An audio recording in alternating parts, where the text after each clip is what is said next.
آئیں گے تو آپ صفا مروہ پہ آئیں گے، آپ کھڑے ہوں صفا پہ اور خانہ کعبہ کی طرف منہ کریں، کر لیں، اگر آپ استلام کر کے لوٹنا چاہتے ہیں تو کر لیں، لیکن ضرورت نہیں اس کی۔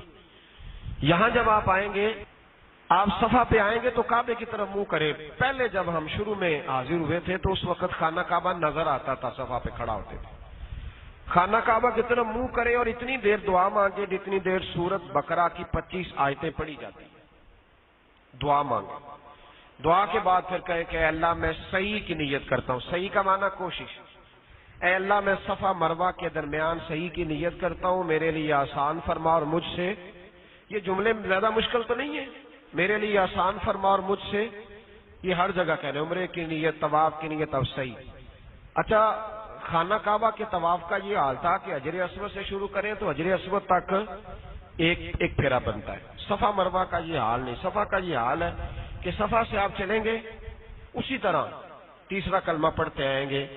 یہ لائٹ آپ کو نظر آ رہی ہے، یہ گرین لائٹ اوپر لگی ہوئی ہے، ایک یہ اوپر لگی ہوئی ہے، اس کو کہتے ہیں نیلین اخضرین، نیلین اخضرین، یہ سبز لائٹیں لگی ہوئی ہیں ایسے۔ تھوڑا سا صفا سے مروہ کی طرف آئیں، مروہ دونوں سائیڈوں پہ۔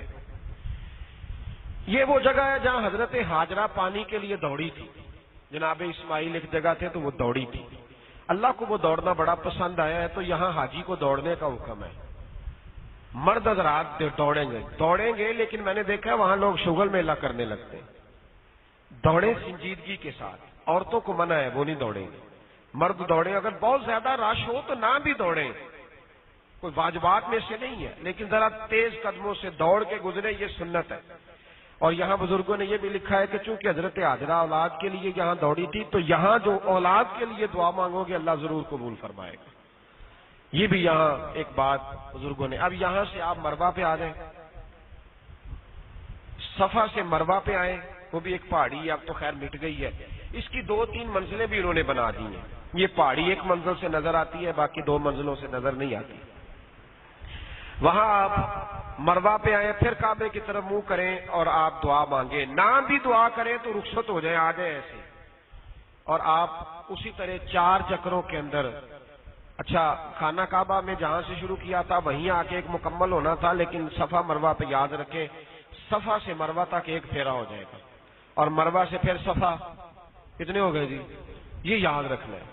کچھ لوگ حاجی جو نئے جاتے ہیں اور تھوڑا سا پہلا موقع ہوتا ہے، اور میں نے کہا گرمی ہے، گھبراہٹ ہے، بہت ساری چیزیں ذہن سے اتر جاتی ہیں، تو 14 چکر لگاتے ہیں، ہم نے لوگوں کو دیکھا ہے، تو اپنے آپ کو تھکائیں نہیں، مجبور نہ ہو، سیکھ کر جائیں، صفا سے مروہ 1 اور مروہ سے صفا 2، یہ 2 پھیرے ہو گئے۔ اب آپ نے یہ 7 پھیرے مکمل کرنے ہیں، پھر 2 رکعت نفل پڑھیں۔ مسند امام احمد بن حنبل میں حدیث موجود ہے کہ نبی پاک وہاں بھی 2 نفل پڑھتے تھے۔ اگر وضو شضو نہیں رہا، ایک مسئلہ یہ بھی یاد رکھ لیں کہ طواف کعبہ کے دوران اگر وضو ٹوٹ گیا تو وضو دوبارہ کرنا پڑے گا۔ ہمارے احناف کے نزدیک صحیح بغیر وضو کے بھی درست ہے، ہو جاتی ہے، لیکن اگر آپ نے بعد میں 2 نفل پڑھنے ہیں تو پھر آپ اس کے لیے وضو کریں گے، 2 نفل پڑھیں گے، پھر سر منڈائیں گے۔ یہ نیا رواج نکلا ہے، اب میں نے دیکھا ہے بہت سارے لوگ کہتے ہیں جی نہیں میں نے تھوڑے تھوڑے کٹوا لیے، جائز ہے، ہو جاتا ہے، لیکن وہ بھی چوتھا حصہ بال ایک پورے کے برابر کٹیں تو تب عمرہ ہوتا ہے۔ تو مرد کو ٹینڈ کرانے کا حکم ہے، نبی پاک نے دعا فرمائی اے اللہ ٹینڈ کرانے والوں کی بخشش فرما۔ صحابہ نے کہا حضور جو چھوٹے چھوٹے کرائے، فرمایا اللہ ٹینڈ کرانے حلق کرانے والے کی بخشش کرا۔ پھر کہا یا رسول اللہ جو چھوٹے چھوٹے، حضور نے پھر تیسری دفعہ کہا اے اللہ نہیں جو حلق کرائے، سارے کٹوائے، صاف کرائے، اس کی بخش۔ چوتھی دفعہ فرمایا چل یا اللہ چھوٹے چھوٹے کرانے والوں کو بھی بخش دے۔ تو آپ 3 دعائیں کیوں نہیں لیتے، ایک کیوں لیتے؟ اور یہ فتویٰ سعودی عرب میں جو پاکستانی یا دیگر ملکوں کے لوگ رہتے ہیں پکا یاد کر لیا فتویٰ، ہمیں ملنے آتے ہیں وہاں صاحب وہاں کے رہنے والے تو کوئی بھی نہیں ٹینڈ کراتا۔ او بھائی تم نے عمرہ کیا تو ٹینڈ کیوں نہیں کرائی؟ جی میں چھوٹے چھوٹے کرا لینے، میں سنیا سی پہلی والی ٹینڈ کرانی ہے کوئی چھوٹے چھوٹے کرانے نے، یہ کس نے فتویٰ دیا بھائی؟ تو لوگ جان بوجھ کے، بال تو دوبارہ جو نکلتے ہیں زیادہ حسین آتے ہیں، زیادہ پیارے آتے ہیں، اس لیے سارے بال اتروائیں، اب گھر جا کے غسل کریں، آپ کا عمرہ مکمل ہو گیا، عمرہ مکمل ہو گیا۔ اب آپ جب تک حرم شریف میں رہے نفلی عمرہ کرنا چاہیں تو کریں، لیکن ہمارے بزرگوں نے لکھا ہے نفلی عمرے سے طواف زیادہ بہتر ہے۔ طواف زیادہ سے زیادہ کریں جتنے ممکن ہو سکے، روز طواف کریں، ہر نماز کے ساتھ کریں، طواف کریں، قرآن پاک شروع کریں۔ حرم شریف میں ایک قرآن ختم ہو گیا تو 1 لاکھ کا ثواب ملے گا، اور بندہ ساری زندگی قرآن 1 لاکھ نہیں پڑھ سکتا۔ وہاں قرآن مجید ختم کریں، ایک بار درود پڑھیں گے تو 1 لاکھ کا ثواب ہے۔ خوش گپیوں میں وقت نہ گزاریں، اللہ اللہ میں رہیں۔ 1-2 باتوں پہ ضرور خیال کریں، کوئی ایسی تقریریں بعض جو دل کو اثر کرتے ہیں وہ ریکارڈ کر کے ساتھ لے لیں، موبائل میں کرا لیں۔ کوئی نعتیں، کچھ ایسی چیزیں جو طبیعت کو ٹھنڈا کرتی ہیں انہیں، بس ہمارا دل لگا رہنا چاہیے۔ کوئی نصیحت حاصل کرتے رہیں، بار بار اپنے آپ کو گھماتے رہیں، بار بار فون کرنا، پیچھے ہی توجہ رکھنا یا تصویروں پہ وقت گزارنا، یہ کوئی اتنا محمود عمل نہیں ہے۔ یہ ہمارا عمرہ مکمل ہوا، اور کسی نے کوئی سوال کرنا ہے تو سوال پوچھ لے، اس کے بعد اگلی بات کرتے ہیں۔ کہتے ہیں جی وہ 3 چکروں کے بعد اگر وضو ٹوٹ جائے تو پھر وہ چکر جو ہے چوتھے سے شروع ہو جاتا ہے یا دوبارہ ہم نے پہلے چکر سے شروع کرنا تھا؟ تو اگر کسی شخص کا وضو 3 چکروں سے پہلے ٹوٹ گیا تو اس کو اجازت ہے، وہ چاہے تو وہیں سے شروع کرے۔ تو وہ سن لیں توجہ سے، جس شخص کا وضو 3 چکروں میں یا 3 چکروں سے پہلے ٹوٹ گیا اس کو اجازت ہے جہاں سے مرضی شروع کر لے، چاہے بالکل شروع سے شروع کر لے۔ 4 چکروں کے بعد اگر وضو ٹوٹتا ہے تو پھر آپ وہیں سے شروع کریں گے جہیں سے ٹوٹا ہے، نئے سرے سے شروع نہیں کریں گے۔ بات کی سمجھ آ گئی؟ 3 سے پہلے ٹوٹا کیونکہ اکثر حصہ طواف کا وہ ہو چکا ہے۔ جب 3 چکر ہوئے ہیں تو ابھی کم حصہ ہوا ہے، زیادہ نہیں ہوا، 7 کل چکر ہے نا جی۔ اب اگر وضو ٹوٹا ہے آپ کا 4 چکروں کے بعد تو آپ نئے سرے سے شروع نہیں کر سکتے، اب وہیں سے شروع کریں گے جہاں سے وضو ٹوٹا ہے۔ 3 سے پہلے ٹوٹا یا 3 پر ٹوٹا تو اجازت ہے، چاہے 3 سے شروع کر لیں چاہے شروع سے شروع کر لیں۔ جی سر، آپ نے کہا ہے کہ ادھر حرام باندھنے سے پہلے غسل کرنا ہے، لیکن بعد میں آپ نے بتایا کہ ادھر کمرے میں پہنچ کے غسل کر سکتے ہیں، اجازت ہے دوبارہ غسل عمرہ کرنے سے پہلے؟ جی کر سکتے ہیں، خوشبو والا صابن نہیں لگا سکتے، غسل کر سکتے ہیں۔ بلکہ ایک اور بات سن لیں، انہوں نے پوچھا ہے، ایک اور بات کی طرف توجہ انہوں نے ہماری کرا دی، اللہ ان کو جزا دے۔ عرفات والے دن میدان عرفات کے اندر تو غسل کرنا ویسے صحابہ کی سنت ہے، احرام باندھے ہوئے تھے صحابہ نے۔ حضرت عثمان غنی ہر سال میدان عرفات میں جب بیٹھتے تھے نا عرفات میں جا کے تو پہلے غسل کریں، احرام کھولیں غسل کر لیں۔ احرام بندے کو کھول کے دوبارہ باندھنا بھی جائز، بہت زیادہ میلا کچیلا ہو گیا، حالات خراب ہو گئے، کسی وجہ سے ناپاک ہو گیا تو بدلنے کی بھی اجازت ہے، آپ بدل بھی سکتے ہیں۔ تو غسل کرنا درست ہے، اگر کرنا چاہیں تو بعد میں غسل کی اجازت ہے۔ خوشبو والا صابن استعمال نہ کریں، تولیہ نہ استعمال کریں، ویسے ہی آپ اپنے جسم کو دھو لیں، اور آپ کو جس طرح وضو کی اجازت ہے اس طرح غسل کی بھی اجازت ہے۔ اور کوئی بات؟ وضو کرتے وقت اگر وہ بال ہاتھ میں آ جائے اس جی کے لیے اس سے دم نہیں آتا، اس سے دم نہیں ہوگا۔ جان بوجھ کے اگر آپ نے کوئی بال توڑا جی اس سے دم لاگو آئے گا۔ وضو کرتے وقت، غسل کرتے وقت، یا ویسے کوئی بال ٹوٹ گیا کھجلی کرتے وقت، خارش کرتے وقت، تو اس سے بھی دم نہیں آئے گا۔ ایک حکم دیا ہے ہمارے بزرگوں نے، وہ یہ کہ جب آپ حج مکمل کریں تو کچھ نہ کوئی صدقہ خیرات ضرور کریں۔ نبی پاک صلی اللہ علیہ وسلم جب حج کر کے آئے تھے تو اللہ کے رسول نے ایک اونٹ ذبح کر کے خیرات فرمائی، اس پر ہمارے بزرگوں نے لکھا ہے کہ تشکر میں آپ کوئی چیز ذبح کر کے کسی کو کوئی آپ دعوت کر دیں، اس کا فائدہ یہ ہوگا کہ جو کمیاں کوتاہیاں حج میں ہمیں پتہ ہی نہیں رہ گئی ہیں، اللہ وہ بھی معاف فرمائے گا۔ جی واپس آ کے، جی گھر آ کے، یہ سنت ہے، واپس آ کے ہم جاتی دفعہ دعوت کرتے ہیں، حضور نے واپس آ کے کی تھی، یہ سنت ہے، اللہ اس کی توفیق عطا فرمائے۔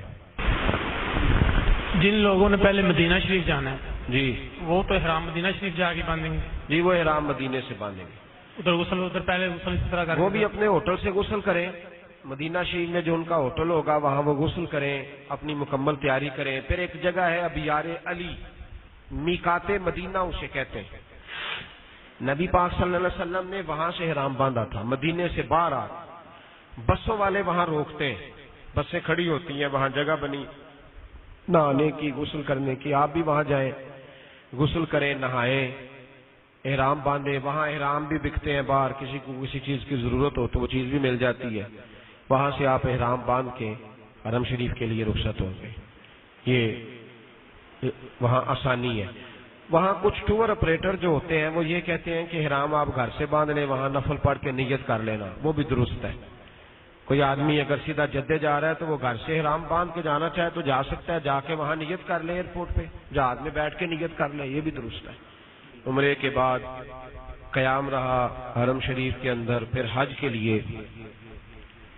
حج کا جو احرام ہے وہ 8 ذی الحج کو صبح باندھنا ہے. 3 میدان ہیں جن میں حج ہوگا. دکھائیں جی. سب سے پہلے مینا جائیں گے. یہ آپ اپنی اسکرین پر مینا کا میدان دیکھ رہے ہیں. 3 میدان ہیں, اس کو مینا کہتے ہیں. ایک دوسرا میدان ہے, اس کو میدان عرفات کہتے ہیں. یہ کھلے کھلے میدان ہیں. ایک ان دونوں میدانوں کے درمیان میدان ہے, اس کو مزدلفہ کہتے ہیں. مینا, مزدلفہ اور عرفات, یہ 3 میدانوں کے نام آپ یاد رکھیں گے. یہ کچھ کلومیٹر کے فاصلے پہ. ان 3 میدانوں میں حج ہوگا. ان کے نام آپ کو یاد رہیں گے تو پھر آپ کے لیے آسانی ہو جائے گی. 8 ذی الحج کو ظہر کی نماز مینا میں ادا کرنا حضور کی سنت ہے. نبی پاک صلی اللہ علیہ وسلم نے 8 ذی الحج کو ظہر کی نماز مینا کے میدان میں, پہلے تو خیمے نہیں ہوتے تھے, اب تو پکے خیمے لگے ہوئے, پنکھے چل رہے ہیں, کولر چل رہے ہیں, اے سی لگے ہوئے, بڑی سہولت ہے. 8 ذی الحج کو ظہر کی نماز مینا میں پڑھنی ہے. کچھ لوگ اس طرح کرتے ہیں, چونکہ بہت زیادہ اجتماع ہوتا ہے, مسلمانوں کی کثرت ہوتی ہے, تو معلمین اور جو ٹور آپریٹر ہوتے ہیں وہ ساتھ کو لے جاتے ہیں. کوئی حرج نہیں, ساتھ کو بھی جانے میں. آپ ساتھ کو احرام باندھ کے چلے جائیں مینا میں. اللہ تبارک و تعالیٰ کی عبادت میں جانا ہے, کوئی ایسی بات نہیں 1 رات زیادہ بھی ہو جائے. سنت یہ ہے اگر کسی کی رہائش, اس کی عزیزیہ کی رہائش اگر قریب ہو, 1 آدھ دن پہلے معلومات کر لے. اگر قریب ہو, پیدل آسانی سے جا سکتا ہو تو 8 کو ہی جائے. 8 کو صبح غسل کرے, اسی ترتیب سے احرام باندھے, گھر میں نیت کرے اور کہے اے اللہ میں حج کی نیت کرتا ہوں, اسے میرے لیے آسان فرما اور مجھ سے قبول فرما. 2 نفل پڑھے اور لبیک پڑھنا شروع کر دے. لبیک اللہم لبیک لبیک لا شریک لک لبیک ان الحمد والنعمت لک والملک لا شریک لک لبیک. یہ پڑھتا ہوا مینا جائے. ظہر, عصر, مغرب, وہاں جگہ تھوڑی کم ہوتی ہے اور حاجی دیکھتے ہیں کہ پنکھے کی ہوا کہاں صحیح آئے گی. یہ بھی دیکھا جاتا ہے کہ چارجر لگانے کے لیے مجھے کہاں آسانی رہے گی. وہاں لوگ یہ بھی دیکھتے ہیں کہ اے سی کا رخ کس جانب ہے. کوئی لمبا وقت نہیں ہے, یہاں ہمیشہ رہنے نہیں آئے, عبادت کرنے آئے.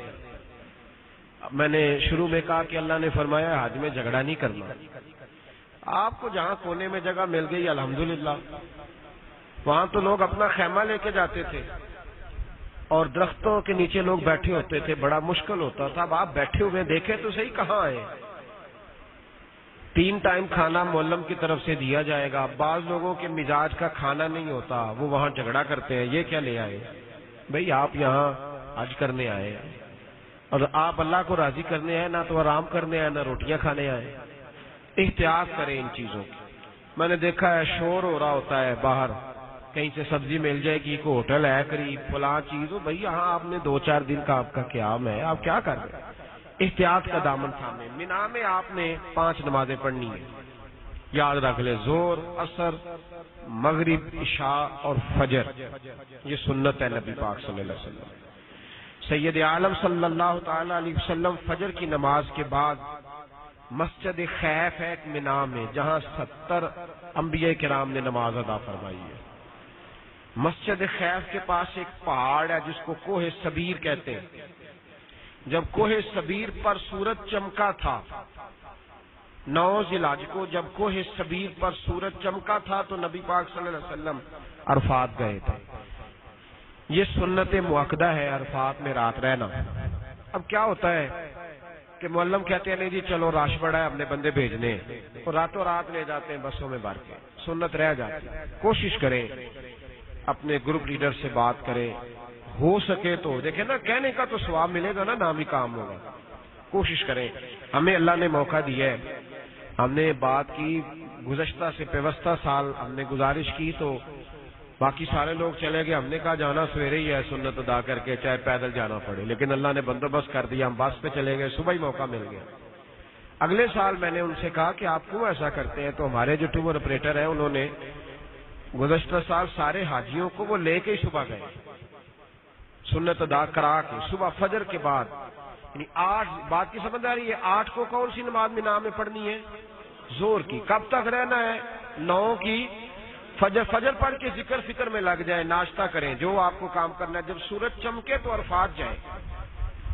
لیکن اگر رات کو معلم لے جائیں, مجبوری بن جائے, عورتوں کا ساتھ ہوتا ہے, بزرگ ہوتے ہیں, کئی دفعہ نہیں پیدل جانا ممکن ہوتا, پھر کہاں ڈھونڈیں گے ہمارا خیمہ کدھر گیا, تو مجبوری ہے تو آپ چلے جائیں. سنت ہے, اسی لیے حضور نے واجب نہیں کہا, اسے سنت رکھا ہے. آپ جا سکتے ہیں, رات کو تشریف لے جائیں. وہاں آپ نے نکلنا ہے فجر کے بعد, اشراق کے وقت, سورج نکلنے کے بعد. حج کا سب سے بڑا رکن اعظم ہے عرفات میں ٹھہرنا. لوگ کہتے ہیں حج پڑھ لیا, حج ہو گیا. بھئی حج کا مطلب ہے عرفات میں جانا, الحج فی العرفہ. حج عرفات کے میدان میں جانے کا نام. کب تک جائے؟ 9 ذی الحج کی زوال کے وقت سے لے کر, یعنی 11-12 بجے جو وقت ہے, اس سے لے کر 10 کی صبح صادق چمکنے تک, فجر کی اذان ہونے تک, جو 1 منٹ کے لیے بھی عرفات میں داخل ہو گیا وہ حاجی ہو گیا. بات سمجھ میں آ گئی؟ 9 دیکھیں نا, اللہ نے وقت رکھا ہے, حج کا وقت مقرر ہے, اس سے آگے پیچھے حج ہو سکتا. آپ نے 9 ذی الحج کو زور کا وقت شروع ہونے سے لے کر مغرب کی اذان تک وہاں رہنا ہے. ہاں اگر کسی مجبوری کے باعث کو مغرب کے بعد گیا, کوئی شخص رات کو گیا, مجبور ہو گیا, رستے میں روک لیا گیا, تو اگر صبح صادق تک بھی چلا جائے گا تو حج بہرحال اس کا ہو جائے گا. لیکن سنت کیا ہے, واجب کیا ہے؟ یہ وقوف ہے. وقوف کا معنی ٹھہرنا, موقف یعنی ٹھہرنے کی جگہ. ایک جگہ کا تعین کرے کہ یہاں میں نے دن گزارنا ہے, پھر چل پھر کے دن نہیں گزارنا. ایک جگہ کہ یہاں میں نے وقوف کرنا ہے, یہاں میں نے رکنا ہے. اپنی جگہ بنائے. خیمے ملے ہوتے ہیں, الاٹ ہوتے ہیں خیمے کے, ہمارا خیمہ یہ ہے, اپنے خیمے, ہمارا خیمہ یہ ہمارا وقوف ہے. آپ صبح گئے, زوال کے وقت آپ وہاں پہنچے. حضرت عثمان غنی رضی اللہ تعالیٰ عنہ دیگر صحابہ جب جاتے تھے تو عرفات میں غسل کرتے تھے. اب بھی پانی کا بندوبست ہوتا تھوڑا مشکل سا ہے, لائنوں میں لگ کے وضو کرنا پڑتا. عرفات والے دن بڑا تھوڑا کھانا چاہیے, بسکٹ پہ گزارا کر زیادہ روٹیاں نہیں کھانی چاہیے, مشکل ہوتا ہے. عرفات کا دن بڑا ہی اہم دن ہے, بڑا ہی اہم. امام جعفر صادق فرمایا کرتے تھے, کچھ گناہ ایسے ہیں جو معاف ہو ہی نہیں سکتے, اسی وقت ہوتے ہیں جب بندہ میدان عرفات میں جاتا ہے تو معاف ہوتے ہیں. کچھ گناہ ایسے ہیں جو کسی اور جگہ معاف, اور ایسی حدیث ہے کہ بس دل چیر دیتی ہے. لاکھوں آدمی سارے عرفات میں آ گئے, زوال کے وقت آئے ہیں, مغرب تک رہنا ہے. میرے نبی پاک فرماتے ہیں, اللہ فرشتوں سے فرماتے ہیں, فرشتوں کھولو ذرا آسمان کے دروازے, نیچے تو دیکھو. فرشتے دروازے کھول کے نیچے دیکھتے ہیں تو رب پوچھتا ہے, بتاؤ یہ میرے بندے کیا لینے آئے؟ ان کے بالوں پہ خاک پڑی ہوئی ہے, یہ پیسہ خرچ کر کے, دولت خرچ کر کے, تھک کے ٹوٹ کے یہاں آئے, مجھے بتاؤ یہ کیا لینے آئے, ان کا کیا دنیاوی مقصد ہے؟ تو کاروبار کرنے آئے. تم تو کہتے تھے فساد کریں گے. حضرت ابو ہریرہ جب حدیث سنایا کرتے تھے تو تڑپ کے رویا کرتے تھے. حضور فرماتے ہیں, رب فرشتوں سے پوچھتا ہے یہ کیا لینے آئے؟ تو فرشتے کہتے ہیں, اللہ یہ دیکھو مالدار, تگڑے, رئیس لوگ جن کے کئی نوکر تھے, یہ آج آئے ہیں تیری بارگاہ میں, خدایا کوئی دنیاوی مقصد نہیں ہے, تجھے راضی کرنے آئے, تیرے لیے آئے ہیں. عرش کا مالک فرماتا ہے, پھر گواہ ہو جاؤ میں نے ان کے سارے گناہ معاف فرما دیے, پھر گواہ ہو جاؤ میں نے بخش دیا. اللہ بخش دیتا. اور میدان عرفات وہ میدان ہے کہ میدان عرفات سے جب کوئی بندہ نکل کے آتا ہے واپس, مغرب تک جو وہاں رہتا ہے, میرے نبی پاک فرماتے ہیں جس طرح پہلے دن کا بچہ پیدا ہوتا ہے اس کے ذمہ کوئی گناہ نہیں ہوتا. میدان عرفات سے جو ہو کے آتا ہے آج اسی طرح ہو گیا جس طرح ماں کے پیٹ سے پیدا ہوا. اتنی عظمت والی جگہ ہے, کوئی دنیاوی کسی کو ٹیلی فون نہ کریں کہ میں آج عرفات آ گیا ہوں، آج ہو رہا ہے، چھوڑے سارے کام، بس ایک میں ہوں، ایک میرا خدا ہے، کھل کے دعا مانگے۔ میدان عرفات دعا مانگنے کا وقت ہے۔ اللہ فرماتا ہے بس آج تو نے مانگتے جانا ہے اور میں نے دیتے جانا ہے، جتنا تو مانگ سکتا ہے مانگ لے، دروازہ کھل گیا رحمت کا۔ اعلیٰ حضرت نے لکھا ہے میدان عرفات میں یہ ہو ہی نہیں سکتا کہ تو مانگے تو ملے نہ، بس مانگتے جانا، نوٹ کر لے کیا کیا مانگنا ہے، تو جو مانگے گا اللہ تجھے جھولی بھر کے عطا کرے تیری طلب سے زیادہ۔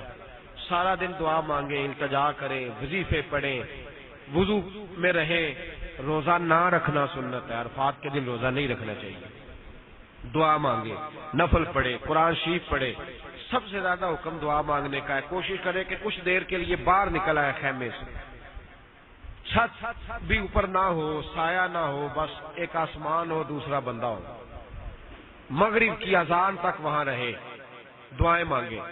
وہاں شرط یہ ہے ہمارے احناف کے نزدیک کہ اگر امیر حج اگر پڑھائے گا نا نماز تو پھر دو دو رکھتے ملا کے، حج کی اپنی کوئی نماز نہیں ہوتی، حج صرف ٹھہرنے کا نام ہے میدان عرفات میں، حج کی اپنی ذاتی کوئی نماز نہیں۔ وہ جو دو دو رکھتے پڑھائی جاتی ہیں وہ زور اثر کی دو رکھتے، تو اگر وہ امیر ہو، جس طرح نبی پاک نے حضرت ابو بکر صدیق کو امیر حج بنایا تھا، اگر امیر حج نماز پڑھائے گا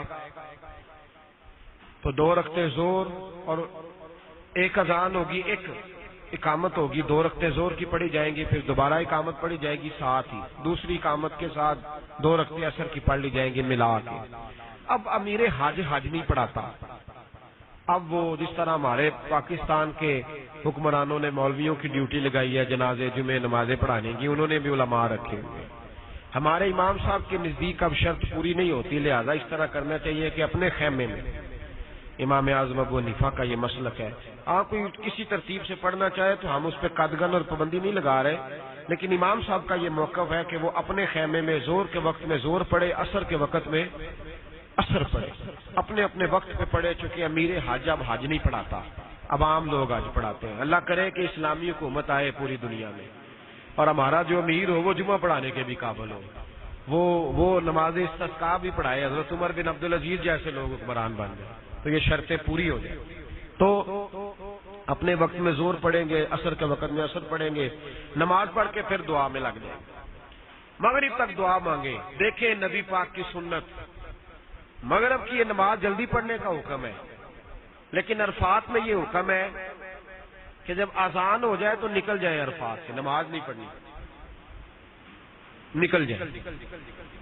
آپ نے وہاں نماز مغرب ادا، اذان تک رہنا ہے پر نماز نہیں پڑھنی، نکل جائیں اور مزدلفہ چلے جائیں۔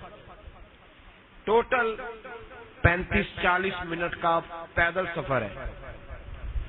بسوں والے کئی دفعہ لیٹ ہو جاتے ہیں اس لیے کہ رش بڑا ہوتا ہے، ہم ذرا پیدل جاتے رہے ہیں تو جلدی پہنچ جایا کرتے ہیں۔ 35-40 منٹ میں آدمی مسلسل چلے تو مزدلفہ پہنچ جاتا ہے۔ آپ نے وہاں سے نکلنا ہے اور مغرب اور عشاء دو نمازیں ملا کے مزدلفہ میں ادا کرنی ہے۔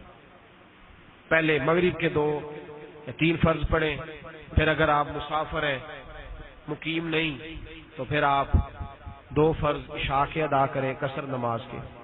اس کے بعد اگر سنتیں وتر پڑھنا چاہیں تو آپ پہلے مغرب کے پڑھ لیں سنتیں، پھر آپ وقت ہوتا ہے، مسافر کو اجازت ہوتی ہے، پڑھ لے تو بڑا اچھا ہے، نہ پڑھے تو گناہ کوئی نہیں۔ وتر پڑھنے ضروری ہے، وہ آپ عشاء کے پڑھیں گے۔ مزدلفہ میں یہ نمازیں آپ ادا کریں گے، رات مزدلفہ میں رہیں گے ساری رات، کوئی خیمہ نہیں ہوگا، ننگے آسمان تلے ساری رات سونا چاہیں تب بھی اجازت ہے۔ بعض صحابہ سوئے، ساری رات عبادت بھی کرتے رہے صحابہ۔ کسی نے ایک بزرگ سے کہا کہ مزدلفہ میں سو نہ جاؤں، کہنے لگے ساری زندگی سوتا ہی رہا ہے، اللہ اللہ کرنے کے دن ہے۔ مزدلفہ کا وقوف، عرفات میں جانا رکن اعظم ہے، فرض عین ہے، مزدلفہ میں ٹھہرنا واجب ہے۔ عرفات کے وقوف کا وقت زوال سے لے کر مغرب تک تھا، مزدلفہ کے وقوف کا وقت ہے فجر کا وقت شروع ہونے سے لے کر نماز فجر تک۔ 5 منٹ کے لیے بھی فجر کا وقت وہاں شروع ہونا ضروری ہے، 5 منٹ بھی ٹھہر گیا تو اس کا وقوف مزدلفہ صحیح ہو گیا۔ مزدلفہ کا وقت یہ ہے، صبح صادق کے وقت آپ کا وہاں ہونا ضروری ہے، فجر کی اذان کے وقت، اذان سے پہلے پہلے آپ کا وہاں پہنچنا ضروری، وہاں رکیں، وقت میں نماز فجر ادا کریں، اور ٹائم نوٹ کر کے جائیں۔ جب مکہ مکرمہ مسجد الحرام سے آپ نکلیں تو نمازوں کے وقت نوٹ کر کے جائیں۔ وہاں بڑے بندے مشورہ دیتے ہیں، چونکہ اذانوں کی آواز پوری طرح نہیں آتی، بہت بڑا میدان ہوتا ہے، وہاں بڑے بندے ہو گیا ٹائم پڑھ لو، بھائی آپ کے پاس گھڑی ہے، آپ کو دیکھ کے آنا چاہیے تھا کتنے بجے فجر ہوتی ہے، اس ٹائم پہ آپ نماز پڑھیں، اور نماز کے بعد تھوڑی دیر رکیں مزدلفہ میں، تھوڑی دیر مزدلفہ میں نماز کے بعد تھوڑی عبادت کریں، ذکر کریں۔ جب تھوڑا سا وقت اور گزر جائے، پوری طرح روشنی نظر آنے لگے، تو پھر آپ دوبارہ مینا کی طرف چلیں، یعنی 10 ذی الحج کی صبح۔ مینا میں پہلے کس دن گئے تھے؟ 8 ذی الحج کو زور کے وقت۔ عرفات کب آئے؟ 9 ذی الحج کو زور کا وقت شروع ہونے سے پہلے، اور مینا میں مزدلفہ میں کب آنا ہے؟ اذان وہاں ہوگی اور نماز مزدلفہ آ کے پڑھیں، اور مزدلفہ سے صبح نکلنا ہے، فجر کی نماز ادا کر کے واپس مینا جانا ہے۔ رات کو ہی وہاں سے کنکریاں چن لیں، چھوٹی چھوٹی، کھجور کی گٹھلی کے برابر چھوٹی کنکریاں، 49، 50، 60 جتنی آپ کو 49 کنکریوں کی ضرورت پڑے گی جمرے کو مارنے کے لیے۔ ہم لوگوں نے ویسے اس کا نام شیطان رکھا ہوا ہے، ہمارے لوگ شیطان ہی کہتے ہیں، ویسے اصل میں اس کا نام جمرہ ہے۔ تو آپ وہاں سے آئیں گے جمرے کی طرف، یہ جمرہ دکھا رہے ہیں آپ کو، جمرہ ایک دیوار بنی ہوئی ہے بڑی ساری، شیطان ایک بڑی ساری دیوار، اب تو کئی منزلوں میں ہو گیا، یہ کئی منزلیں بنا دی ہیں اس کی، نیچے اوپر اس سے اوپر۔ آپ وہاں سے رات کو کنکریاں چنیں گے، دھونا چاہیں تو دھو بھی لیں۔ بوتلیں بڑی بکھری ہوتی ہیں، وہاں سارا پانی بوتلوں میں پیا جاتا ہے، چھوٹی چھوٹی بوتلیں، وہ بوتل ایک لے لیں، آپ کنکریاں کٹھی کریں، رات کو ہی 49 کر لیں، زیادہ کر لیں اگر کوئی مس ہو جائے، یا کئی لوگوں کی میں نے دیکھا گم ہو جاتی ہیں کنکریاں، ان کو دے دیں آپ۔ کنکریاں کٹھی کر کے دھو کے بوتل میں ڈالیں، اپنے پاس رکھ لیں، چھوٹا بیگ آپ کے پاس ہوگا اس میں بوتل ڈال لیں۔ اب آپ صبح آئیں گے وہاں سے مینا۔ حاجیوں کو ٹائم دیا جاتا ہے، سب سے زیادہ رش ہو جاتا ہے شیطان کو جب کنکر مارے جاتے ہیں تو بڑا رش ہوتا ہے۔ مولم ٹائم دیتے ہیں، تمہارا ٹائم صبح 8 بجے ہے کنکر مارنے کا، تمہارے 7 بجے۔ آپ مینا میں واپس اپنے خیمے میں آ جائیں جہاں سے آپ کل گئے تھے، وہاں کے سامان رکھ کے کوشش کریں ان کے قانون کی پابندی کرنے کی۔ دیکھیں قانون ترتیب انہوں نے ہماری سہولت کے لیے بنائی ہوتی ہے، سارے لوگ کٹھے چلے جائیں گے تو نقصان ہوگا۔ کوشش کریں جو ٹائم آپ کو دیا جاتا ہے، ہاں جو نوجوان ہیں، طاقتور ہیں، جو سمجھتے ہیں کہ ہمیں کوئی مسئلہ نہیں، ان کا معاملہ الگ ہے، بزرگوں سے، بوڑھوں سے، عورتوں سے یہ اپیل ہے کہ وہ اپنے ٹائم کے بغیر نہ نکلیں۔ آپ کے ٹائم پر ایک نوجوان کسی کی ڈیوٹی معلم صاحب نے لگائی ہوگی، وہ آئے گا، آگے آگے چلے گا، آپ کو کنکر مروا کے لائے گا، خود جائیں گے، بھیڑ بہت زیادہ ہوگی، نقصان ہوگا۔ اب آپ جو آدمی سیدھے جانا چاہیں، جن کو صبح کا ٹائم دے دیا ہے کہ آپ کا پہلا ٹائم ہے، یوں سمجھ لیں کہ پہلا ٹائم آپ کو مل گیا، اب آپ سیدھا جمرے پہ چلے جائیں شیطان پہ۔ 3 جمرے ہیں، ایک اس کو کہتے ہیں جمرۃ الصغریٰ، ایک جمرۃ العقبہ ہے، ایک جمرۃ الوسطیٰ ہے، ایک چھوٹا، ایک درمیانہ، ایک بڑا، یہ چھوٹا شیطان، درمیانہ اور پھر بڑا۔ جب پہلے دن آپ آئیں گے تو آپ نے صرف بڑے شیطان کو کنکر مارنے، چھوٹے 2 کو نہیں مارنے۔ آپ 2 کے پاس سے گزر جائیں، پہلے چھوٹا آئے گا، پھر درمیانہ، پھر بڑا، سیدھے بڑے کے پاس چلے جائیں۔ بڑی سی دیوار بنی ہوئی ہے، لوگ آپ کو نظر آ جائیں گے وہاں، اور ایک چھوٹی سی 4 دیواری ہے اس دیوار کے آگے، جس طرح یہ حتیم کی دیوار نہیں بنی ہوئی چھوٹی، اس طرح وہ دیوار یوں کر کے انہوں نے بنائی ہوئی ہے۔ یہ دیوار آپ کو نظر آ رہی ہے، اس میں اس کے پیچھے رہنے کے لیے دیوار انہوں نے، وہاں آپ کھڑے ہوں گے، اس طرح اپنے ان 2 ہاتھوں میں آپ چھوٹی کنکر پکڑ لیں، بسم اللہ اللہ اکبر کہہ کے ایک کنکر مارے، پھر بسم اللہ اللہ اکبر کہہ کے دوسرا کنکر مارے، اس طرح 7 کنکر آپ نے مارنے۔ کنکر کا زمین کی جنس سے ہونا ضروری ہے۔ میں نے لوگوں کو دیکھا ہے بوتلیں مارتے ہیں، جوتے، کیا مطلب ہے؟ آپ کوئی شغل میلہ کرنے تو نہیں آئے گا، کیا کرنے آئے؟ وہاں بھی لوگ میں نے دیکھا ہے، اس نے بڑا ستایا جی ہم نے اس کو مارنا ہے۔ تو بات یہ ہے کہ حضرت بابا بلے شاہ صاحب فرمایا کرتے تھے، یعنی روز شیطان نہ لڑنا ہے، کبھی نفس اپنے نہ لڑیا ہی نہیں، ادھر تو دیکھنا ادھر کتنی گنجائش ملی. حضرت جنید بغدادی فرمایا کرتے تھے رحمت اللہ علیہ, اپنی بری عادتیں گن لو. بری عادتوں کا پتہ ہوتا ہے نا آدمی کو میرے اندر کیا کیا ہے. بری عادتیں گن لو اور پہلا کنکر ایک بری عادت کو مارو, دوسرا دوسری کو مارو, 7 عادتوں کو ایک دن کنکر مار دو. 7 کنکر مار کے بڑے شیطان کو دعا کرتے ہوئے چلتے ہوئے آ جا, روک کے دعا نہیں کرنی, چلتے ہوئے دعا کریں.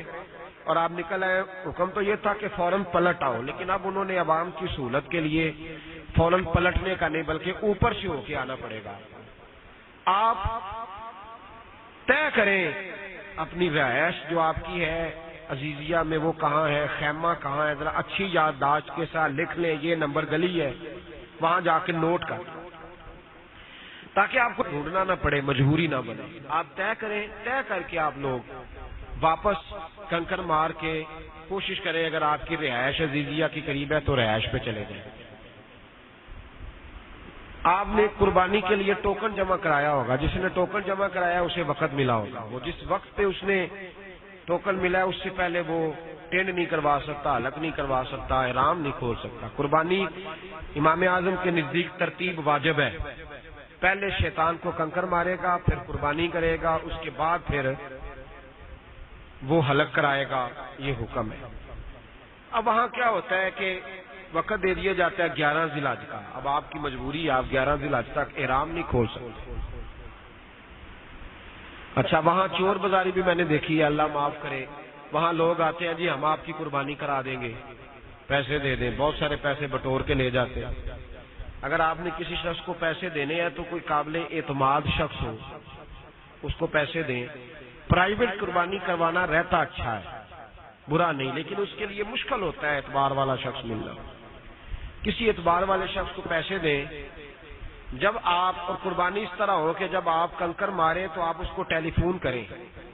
ہمیں ایک شخص ایسا ملا, ہم نے کنکر مار کے اس کو ٹیلی فون کیا کہ میاں ہماری قربانی کر دو. اس کے پاس باقاعدہ پاس تھا, وہ پہلے ہمیں جب وہ آیا تو اس نے دکھایا کہ یہ میرا ثبوت ہے, میں قربان گاہ میں جا سکتا ہوں, مجھے کارڈ ملا ہوا ہے, میں سرکاری طور پر مجھے اجازت ہے قربانیاں کرنے کی. یہ ساری چیزیں دکھائیں. اس کے بعد ہم نے اس کے ساتھ معاملہ طے کیا, ہم نے ٹیلی فون کیا. ترتیب یہ ہونی چاہیے کہ آپ فون کریں اور وہ کہیں جی میں نے کنکر مار لیے ہیں, کیونکہ یہ ترتیب واجب ہے. کنکر مار لیے, پھر اس کو فون کریں, وہ آپ کی قربانی کر دے. خود جانا اب ممکن نہیں رہا, قربان کا بڑی دور ہے. اگر بندہ کہے میں خود جا کے کروں گا تو وہ اتنا ممکن نہیں. ہاں گورنمنٹ کی طرف سے, سعودی گورنمنٹ کی طرف سے یہ اجازت ہے. اگر آپ 30 بندے ہیں تو وہ 30 قربانیاں, تو ایک بندے کو وہ پاس جاری کر دیتے ہیں کہ وہ جا کے کروا ہے. لیکن یہ اب اتنا آسان رہا نہیں. کون جائے گا, کون آئے گا, وہ خدا جی ہے. قابل اعتبار بندہ ڈھونڈے, ورنہ پھر آپ کو بینک پہ اعتبار کرنا ہے, یا وہاں دیکھ لے, آپ کو جا کے آپ کو پتہ چل جائے گا. ہر سال کچھ نہ کچھ نئی چیزیں بھی سامنے آتی ہیں. اگر گورنمنٹ نے کوئی پرائیویٹ بندے الاٹ کیے ہیں تو ان کو دے دیں. قربانی کر کے آپ آئیں, ٹینڈ کروائیں, حلق کروائیں. قربانی کے بعد جب پتہ چل جائے کہ ہو گئی, اب آپ کپڑے پہن لیں, دوبارہ سے نہا کے غسل کر کے احرام کھول دیں, کپڑے پہن لیں. سمجھ آ گئی یہاں تک بات. اب حج کا دوسرا بڑا رکن اعظم ہے, اس کو کہتے ہیں طواف زیارت. 10 ذی الحج سورج نکلنے سے لے کر 12 کی مغرب تک آپ کسی وقت بھی وہ کر سکتے ہیں. دن میں بھی اجازت ہے, رات میں بھی. اس کو کہتے ہیں طواف زیارت. اپنی سہولت پیش نظر رکھیں. بوڑھے لوگ, عورتیں 11 کو چلی جائیں, 12 کو چلی جائیں. یہ رکن اعظم ہے. اگر طواف زیارت نہیں کریں گے تو ساری زندگی میاں بیوی کا رشتہ قائم ہونا جائز نہیں, حج بھی مکمل نہیں ہوگا. طواف زیارت 10 ذی الحج کو کنکر مار کے, قربانی دے کے, بال کٹوا کے, کپڑے بدل کے, ایک نیا سوٹ سلوا کے لے جائیں جو آپ نے طواف زیارت کے وقت پہننا ہے. کیونکہ آج آپ حاجی ہو گئے, آپ پہلی دفعہ دنیا میں اس طرح ہو گئے جیسے پہلی دفعہ ہے. نیا جوڑا پہنے, نئی ٹوپی پہنے. اب آپ جائیں طواف زیارت کریں. بڑا رش ہوتا ہے, لیکن جتنا زیادہ رش ہوتا ہے نا, اس سے کئی ہزار گنا خدا کا کرم برس رہا ہوتا ہے. یوں سمجھے کہ کوئی کھڑا ہے آپ کا استقبال کرنے کے, آ جاؤ میرے حاجیو, آ گئے ہو. وہ کرم کے ساتھ آپ نے اسی حالت میں, آپ نے کپڑوں میں ہی آپ نے 7 پھیرے لگانے. اسی طرح استلام کرنا ہے, کعبے کے 7 پھیرے لگائیں, استلام کریں 8 دفعہ. پھر آپ 2 نفل پڑھیں مقام ابراہیم پہ, پھر آپ زمزم پیئے, پھر صحیح بھی کرنی ہے. کپڑوں میں، پھر صحیح کریں، 2 نفل پڑھیں، حج آپ کا مکمل ہو گیا، فرائض آپ کے پورے ہو گئے، اب واجبات رہ گئے، واپس آپ مینا آ جائیں۔ 11، 12، 13 ذی الحج کو آپ نے مینا میں رہنا ہے، 13 تک رہنا سنت ہے، کو 12 کو بھی واپس آ جائے تو حج اس کا مکمل ہو جاتا ہے، اجازت ہے۔ قرآن پاک نے کہا جو ٹھہر گیا وہ بھی ٹھیک ہے، جو چلا گیا وہ بھی ٹھیک۔ پہلے دن جو کنکریاں آپ نے ماری تھیں وہ صرف ایک شیطان کو ماری تھی، اس کا وقت تھا صبح سورج نکلنے سے لے کر غروب آفتاب تک، کسی مجبوری کے باعث کو رہ گیا تو غروب کے وقت بھی لگا لیں۔ اب 11 ذی الحج کو رات آپ 10-11 کی مینا میں رہیں گے، رات کا اکثر حصہ مینا میں گزارنا سنت ہے، اکثر حصہ نہیں، آدھے سے زیادہ، اگر 6 گھنٹے کی رات ہے تو کم از کم 3.5 گھنٹے مینا میں گزارنا سنت ہے، آپ اس میں رہیں گے اپنے خیمے میں۔ اب آپ نے کیا کرنا ہے، 11 ذی الحج کا وقت کنکری مارنے کا ہے زوال کا وقت ختم ہونے سے، جب ظہر کا وقت شروع ہو جائے۔ حضرت عبداللہ ابن عمر کی حدیث ہے، صحیح بخاری میں، نبی پاک صلی اللہ علیہ وسلم نے بٹھا دیا تھا، بیٹھ جاؤ، زوال کا وقت ہو جائے گا پھر جانا۔ لوگ بھاگے رہتے ہیں، کہتے ہیں نہیں جی نہیں جا رہا ہوں میں مارنے، ایسا نہیں کریں، جب زور کا وقت ہو جائے پھر جائے، بلکہ آپ نے اور کرنا کیا ہے، آج صرف کنکری تو مارنے، عصر کے وقت جائے، تو موسم ٹھنڈا ہوتا ہے تو سارا رش ختم ہو جاتا ہے، عصر کے وقت جائیں 11 کو، عصر کے وقت آرام سے جائیں، بوڑھے بیمار سب جائیں۔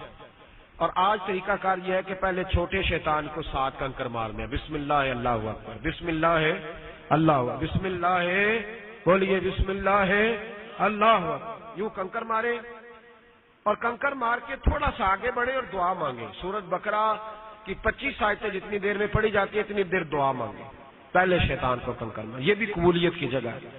اللہ کے دشمن سے آپ نے اظہار ناراضگی کیا تو اب یہ قبولیت کا مقام، دعا مانگ کے پھر دوسرے شیطان کے پاس آئیں درمیانے کے، اس کو بھی 7 کنکر مارے، 7 کنکر مار کے پھر آگے بڑھے، پھر دعا مانگے 25 آیتوں کی، پھر تیسرے کو کنکر مار کے کھڑے نہیں ہونا، دعا مانگنی ہے تو چلتے چلتے مانگنی، 2 کے بعد کھڑے ہونے کی اجازت، تیسرے کے بعد کھڑے ہونے کی اجازت، واپس خیمے میں آ جائیں، اللہ اللہ کریں۔ 12 ذی الحج کو پھر آپ نے اسی طرح کرنا ہے، زور کے وقت کے بعد آپ نے جانا ہے، زور کے بعد۔ اور 12 ذی الحج کو یہ مسئلہ بھی ضرور یاد رکھنا ہے خاص توجہ سے کہ 12 کو جو آدمی کنکر مارنے جائے گا اس کو حکم ہے کہ زوال کے وقت سے لے کر مغرب سے پہلے پہلے کنکر مارے، اور مغرب سے پہلے مینا سے نکل جائے اگر اس نے آج رات نہیں رہنا۔ اگر مغرب اس کو مینا میں ہو گئی تو پھر ایک رات اور ٹھہرنا پڑے گا، پھر 13 کو بھی کنکر مارنے پڑیں گے، اور یہ ہے ثواب کا کام، اگر رہے گا تو اجر۔ نبی پاک سے ایک صحابی نے کہا تھا یا رسول اللہ یہ کنکریاں مارنے کا بھی ثواب ہے؟ آپ نے سارے ثواب بتائے ہیں، مینا کا، مزدلفہ کا، عرفات کا، کنکریوں کا بھی، تو کیا پیارا جواب دیا میرے نبی نے، فرمایا اس کے ثواب کا تمہیں اس دن پتہ چلے گا قیامت کے دن جس دن ثواب کی بڑی زیادہ ضرورت ہوگی، جس دن تمہیں بڑی ضرورت ہوگی اس دن کنکریوں کے ثواب کا تمہیں پتہ چلے گا کہ یہ کتنے ثواب والی چیز ہے۔ تو 12 ذی الحج کو آپ کنکر مار کے اپنی رہائش گاہ پہ آ جائیں، آپ کا حج مکمل ہو گیا۔ ایک چیز رہ گئی، وہ ہے طواف وداع، وہ واجب ہے، طواف وداع واجب ہے۔ جب آپ کا واپس آنے کا ارادہ ہو تو ایک طواف خانہ کعبہ کا آپ نے کرنا ہے، اس کو طواف وداع کہتے ہیں۔ حج کے بعد طواف زیارت کے بعد کوشش کریں کہ طواف وداع کر لیں، پہلا نفلی طواف وداع بنا کے کر لیں، اس کے بعد آپ جتنے دن مرضی رہیں طواف کرتے رہیں، کوئی منع نہیں، لیکن واجب تو اتر جائے نا طواف وداع آپ، کیونکہ اب پتا تو ہے نا کہ میرا حج ہو گیا تو میں نے 12 کو واپس چلے جانا ہے، 13 کو چلے جانا ہے، تو آپ کو پتا، یہ تو ان لوگوں کے لیے تھا جن کو خبر نہیں ہوتی تھی، ارادہ نہیں، ابھی پتہ نہیں کب جانا ہے، تو آپ کا تو ارادہ ہے نا میری 8 کی فلائٹ ہے، 9 کی فلائٹ ہے، تو آپ طواف وداع، بلکہ آپ طواف زیارت کے بعد جو پہلا طواف کریں وہ طواف وداع ہی ہوتا ہے۔ ٹھیک ہو گیا جی، یہ آپ کا حج مکمل ہو گیا، اللہ اسے قبول فرمائے اپنی بارگاہ میں۔ کچھ سوال اگر اس دوران اٹھا ہے تو وہ آپ پوچھیں، اس کے بعد تھوڑا سا حاضری مدینہ کا ذکر کرتے ہیں۔ سوال اگر حج کے مسائل کے دوران ذہن میں اٹھا ہے تو پوچھ لیں آپ۔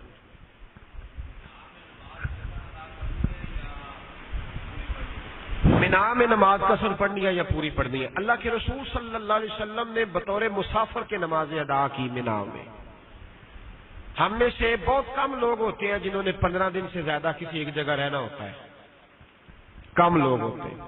مثلا جو لوگ سیدھے جدہ جائیں گے وہ ایک ہفتہ رہیں گے حرم شریف اور ان کو لایا جائے گا مدینے، تو 15 دن تو وہ بھی نہیں رہیں گے، پھر 15 دن مدینے نہیں رہنا ہوتا۔ کچھ لوگ ایسے ہیں جنہوں نے پورا مہینہ رہنا ہے، مکے میں پورا مہینہ، وہ نماز پوری پڑھیں گے۔ جنہوں نے مکے میں پورا مہینہ وقت گزارنا ہے وہ پوری نماز پڑھے اپنی، چونکہ وہ مقیم ہو گئے۔ جنہوں نے 15 دنوں سے کم رہنا ہے وہ آدھی نماز پڑھیں گے، قصر نماز پڑھیں گے۔ وہاں چونکہ اللہ کے رسول صلی اللہ علیہ وسلم نے قصر نماز پڑھی تھی تو وہاں جو امام آ کے جماعت کراتے ہیں وہ بھی قصر پڑھاتے ہیں، کیونکہ وہاں حضور نے پڑھی قصر ہے۔ اچھا، اب اس میں ایک علت ہے، چونکہ شریعت اسلامیہ کے زیادہ تر احکام نیت پہ ڈیپینڈ کرتے ہیں۔ جس نے مہینہ بھی رہنا ہے اگر وہ نیت نہ کرے مہینہ رہنے کی، وہ کہے کہ یار میں نے تو رہنا ہی نہیں، مجھے تو اتنے دنوں کے بعد مینا جانا ہے، پھر عرفات جانا ہے، پھر میں تو ایک جگہ پہ رہنا ہی نہیں، نیت ہی نہ کرے تو وہ مسافر ہی رہے گا۔ 15 دن سے زیادہ کی نیت نہ کرے تو مسافر ہی رہے گا، کیونکہ وہ کہے جی میں نے تو عزیزیہ کی رہائش میں پورا 15 دن، پتہ نہیں میں تھوڑے دن اس کے بعد پھر مینا بھی جانا ہے، مزدلفہ ایک جگہ تو میں نے ٹھہرنا نہیں، وہ نیت نہ کرے تو مسافر بن سکتا ہے اپنی نیت کے اس اعتبار پر، کیونکہ انما الاعمال بالنیات، جو آپ عمل کرتے ہیں اس کی بنیاد آپ کی نیت ہوتی ہے۔ لیکن اگر نماز پوری بھی پڑھ لیں گے تو نماز ہی ہے نا، اور کام کیا ہے؟ اگر کوئی مسافر نہیں بنتا، مقیم ہو کے نماز پڑھتا ہے تو اس کے لیے بھی کوئی حرج نہیں ہے، وہ پوری نماز پڑھ لے۔ البتہ صحابہ، نبی پاک صلی اللہ علیہ وسلم، دیگر لوگ، ہاں حضرت عثمان غنی پوری نماز پڑھتے تھے جب جاتے تھے، سوائے حضرت عثمان غنی کے کسی صحابی نے پوری نہیں پڑھی۔ وہ کیوں پڑھتے تھے پوری؟ وہ کہتے تھے میری تو مکے میں پراپرٹی ہے، تو میں تو وہاں کا رہنے والا ہوں، میری تو جائیدادیں، میرے باغ ہیں مکے میں، تو میں کیسے مسافر ہوا، میں تو اپنے گھر آیا ہوں۔ وہ پوری پڑھا کرتے تھے، اس لیے جو پوری پڑھے گا وہ حضرت عثمان کے طریقے پہ عمل کرے گا، تو یہ بھی اس کے لیے جائز ہے۔ مدینے میں تو سارے ہوتے ہی مسافر ہیں، جب آپ بغیر جماعت کے نماز پڑھیں گے تو آپ نے قصر ہی پڑھنی ہے۔ ہاں کسی جگہ امام مقیم ہو، آپ مقیم امام کے پیچھے نماز پڑھتے ہیں تو پوری پڑھیں گے، لیکن مدینے میں سرکاری ہو حاجی یا غیر سرکاری ہو وہ جاتا ہی 9 دن کے لیے، اس سے زیادہ رکھتے نہیں، تو جب آپ 15 دن کے لیے جا ہی نہیں رہے تو آپ کیسے مقیم ہوں گے؟ مدینے میں تو ہے ہی سارے مسافر۔ جی کوئی اور بات؟ ظلموا انفسهم جاؤک، اے محبوب جب یہ اپنی جانوں پہ ظلم کریں تو تیری بارگاہ میں حاضر ہو جائیں، فاستغفر اللہ، یہاں کہ اللہ سے معافی مانگیں، واستغفر لهم الرسول، اور رسول بھی ان کی سفارش کر دے، لوجد اللہ توابا الرحیما، تو یہ اللہ کو توبہ قبول کرنے والا اور رحم کرنے والا پائیں گے جب بھی اپنی جان پہ ظلم کریں۔ حضرت علی شیر خدا رضی اللہ تعالیٰ عنہ خود بیان فرماتے ہیں کہ صحابہ کا مزاج رہا جب غلطی ہوتی تو دروازہ رسول پہ حاضر ہو جاتے، منانا نہیں پڑتا تھا، انہیں باندھ کے لیے لانا پڑتا تھا، خود آ کے کہتے تھے یا رسول اللہ غلطی ہو گئی ہمیں پاک کر دے۔ درجنوں صحابہ حضور کی بارگاہ میں آتے۔ حضرت علی فرماتے ہیں، امام قرطبی نے اس آیت کی تفسیر میں لکھا ہے، آپ فرماتے ہیں حضور کے وصال کو 3 دن ہوئے تھے، مولا علی شیر خدا فرماتے ہیں میں بیٹھا تھا غم زدہ، ایک اعرابی آیا، اس نے آ کے مجھ سے کہا کہ اے علی اینا رسول اللہ، اللہ کے رسول کہاں ہیں؟ تو آپ فرماتے ہیں غم بڑا تازہ تھا، جب کہا کہاں ہے تو میں رو پڑا۔ میں نے کہا تجھے نہیں پتا حضور کا نے تو وصال ظاہر ہی فرمایا ہے، پردے میں چلے گئے ماں۔ کہتے مجھے کہنے لگا مجھے بتاؤ حضور کی قبر کہاں ہے؟ میں نے اشارہ کیا، میں نے کہا وہ قبر انور ہے۔ تو حضرت علی شیر خدا فرماتے ہیں اس نے حضور کی قبر پہ جا کے اس درد سے چیخ ماری کہ جتنے لوگ تھے تڑپ اٹھے، مٹی قبر کی اٹھا کے سر پہ ڈالی اور کہنے لگا یا رسول اللہ رب فرماتا ہے جب ظلم کرو تو میرے محبوب کے پاس آؤ، تو میں آیا ہوں، آپ نے پردہ کر لیا، اب میں کدھر جاؤں؟ حضور میں تو آ گیا، بہت بڑی غلطی کر کے آیا ہوں، حضور کون اب میرا دکھڑا سنے گا، کس کے پاس جاؤں؟ حضرت علی فرماتے قسم اللہ کی عزت کی، اس کے درد نے مجھے بے حال کر دیا، جب میں اٹھ کے قریب گیا تو میں نے خود نبی پاک کی قبر سے آواز سنی، حضور نے فرمایا اے رابی جا چلا جا، اللہ نے تیرے گناہ معاف فرما دیے۔ قبر انور سے یہ میں نے آواز سنی۔ دوسری طرف آئیے مسند امام احمد بن حنبل میں، مسند امام احمد بن حنبل، امام احمد بن حنبل کے مقلد ہیں وہ لوگ جو حرم شریف کے امام ہیں، امام احمد بن حنبل کے مقلد ہیں، اور مسند امام احمد بن حنبل تمام مسلمانوں کے ہاں پڑھی جانے والی کتاب ہے۔ امام احمد بن حنبل نے لکھا ہے کہ مروان بن عبد الملک جب مدینے کا حکمران بنا تو ایک رات وہ آیا تو وہ کہتا ہے میں نے نبی پاک کی قبر کے اوپر ایک شخص کو لیٹے ہوئے دیکھا، میں نے ٹھوکر ماری اس شخص کو اپنے پیر سے، میں نے کہا تجھے پتا ہے تو کیا کر رہا ہے، پتا ہے تجھے؟ کہتے ہیں اس شخص نے جب چہرہ اٹھایا تو اس نے مجھے گھورا اور کہنے لگا مجھے پتا ہے، اور میں کسی بت اور پتھر کے پاس نہیں آیا، اپنے رسول کے پاس آیا ہوا۔ کہتے ہیں جب میں نے غور سے چہرہ دیکھا یہ کوئی عام آدمی تو نہیں، یہ تو حضرت ابو ایوب انصاری ہے رضی اللہ تعالی، حضور کے میزبان ہیں حضرت ابو ایوب انصاری قبر انور پہ لیٹے ہوئے۔ کہا میں بت کے پاس نہیں آیا، اپنے نبی کے پاس آیا۔ اس لیے حضور نے فرمایا من زار قبری وجبت لہ شفاعتی، جس نے میری قبر کی زیارت کی اس کے لیے میری شفاعت واجب ہو گئی۔ وہ جالیاں ہی اب حضور کی قبر انور ہیں جو ہمیں نظر آتی ہیں۔ طواف کعبہ تھا فرض مجھ پر، در نبی کا ہے قرض مجھ پر۔ اعلیٰ حضرت فرماتے ہیں کہ حضور کے احسانات بتلاتے ہیں کہ نبی پاک کے روضے کی حاضری واجب ہے، بادب ہو کے جائے۔ میرے نبی پاک نے فرمایا جس نے میری مسجد میں 40 نمازیں پڑھی اللہ اسے دوزخ سے آزاد فرما دے گا۔ یہ رکن نہیں حج کا رکن نہیں، لیکن وہاں 9 دن رکھا جاتا ہے، اس لیے 8-9 دن رکھا جاتا ہے کہ حاجی مسجد نبی میں 40 نمازیں پڑھ لیں، اور یہ جو حضور نے فضیلت بیان فرمائی ہے یہ فضیلت حاجی کو نصیب ہو جائے۔ پھر میرے نبی پاک صلی اللہ علیہ وسلم نے فرمایا ہے کہ میری مسجد نبی میں جو شخص ایک نماز پڑھے گا اللہ 50,000 نمازوں کا ثواب عطا فرمائے گا۔ جو ایک بار درود پڑھے گا کتنا ثواب ملے گا؟ تو جو ایک قرآن مجید ختم کرے کتنے ہو گئے؟ تو ایک قرآن مجید مکے میں ختم کرنا چاہیے، ایک مدینے میں ختم کرنا چاہیے۔ ہاں مدینے میں رحمت زیادہ ہے، مکے میں اگر ایک گناہ کریں تو 1,00,000 لکھا جاتا ہے، چونکہ اللہ جل جلالہ ہے، قہار ہے۔ مدینے میں اگر نیکی کا ثواب 50,000 ہے پر گناہ کرے تو گناہ ایک ہی لکھا جاتا ہے، وہاں گناہ زیادہ نہیں لکھا جاتا۔ اس لیے حضرت عبداللہ ابن عباس حضور کے چچا کے بیٹے مکہ مکرمہ چھوڑ کے طائف چلے گئے تھے، مکے کے رہائشی تھے پر طائف چلے گئے۔ لوگوں نے کہا کیوں آ گئے ہو؟ فرمانے لگے ڈر لگتا ہے ایک گناہ کروں تو 1,00,000 لکھا جاتا ہے، انسان ہوں بھول جاتا ہوں، لہذا میں وہاں کی رہائی۔ امام اعظم فرماتے ہیں جو بہت پرہیزگار ہو وہ مکے میں رہائش اختیار کرے، ورنہ مشکل ہے رہنا۔ مدینہ منورہ میں جائیں تو ادب کا لحاظ رکھیں۔ یا ایھا الذین آمنوا لا ترفعوا اصواتکم فوق صوت النبی، اے ایمان والو تمہاری آوازیں نبی کی آواز سے اونچی نہیں ہونی چاہیے۔ ولا تجہروا لہ بالقول کجہر بعضکم لبعض، اس طرح چلا کے نہ بولنا جیسے آپس میں بولتے ہو۔ ان تحبط اعمالکم، سارے عمل ضائع کر دوں گا۔ وانتم لا تشعرون، اور تمہیں پتہ بھی نہیں چلے گا۔ ادب کے ساتھ رہیں۔